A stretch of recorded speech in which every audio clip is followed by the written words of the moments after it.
day, Dorothy drinks 2 and 1/5 liter of water, and Zane drinks 9/10 liters more than her. Okay, remember, stop first. Let's read. Let's try to get additional information out.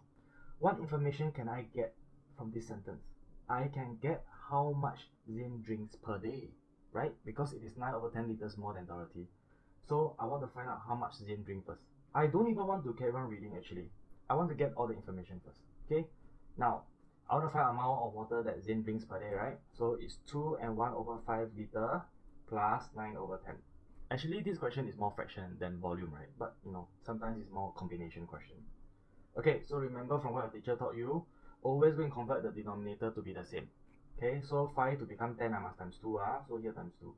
Which means that this will be 2 and 2/10 plus 9/10, giving me 2 and 11/10, and then I have to convert this, right?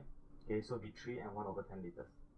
Okay, which means that Zane drinks 3 and 1/10 liters per day, and Dorothy drinks 2 and 1/5 liters per day. Now, next, they say how much water do they drink altogether in a week? Now, do you realize that it is only after I do this step, then I can do this? But I don't even want to read it first. This means that I'm trying to get all the information I can have before even doing it. They say leave your answer as a mixed number. This is a mixed number. Okay?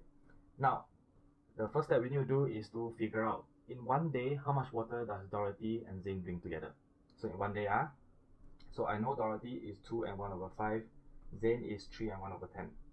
Okay, first remember convert to the same base.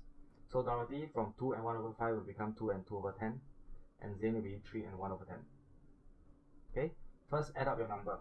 2 plus 3, 5. Then add up the fraction. 2/10 plus 1/10 will be 3/10, so it's 3/10 liters. So in one day, Zane and Dorothy will drink 5 and 3/10 liters together. Then they say in a week. So in a week, how many days? 7, right? So you take this, multiply by 7. Okay, so this 5, 3/10 multiplied by 7. So in this case, what's the fastest way to actually do it? Change your, okay, this one, take 7 multiplied by a number first. So 7 times 5 will be 35. What is 7 times 3? 21. Over 10, this one no change. So it's actually 35, 21/10. Okay, convert this. So this one will be 37 and then 1/10. Okay, because 21/10 is actually 2 and 1/10. Since I take the 2 plus the 35 to become 37, I'm left with 1/10. So this is actually the answer. The amount of water they drink altogether in a week. Okay, so done.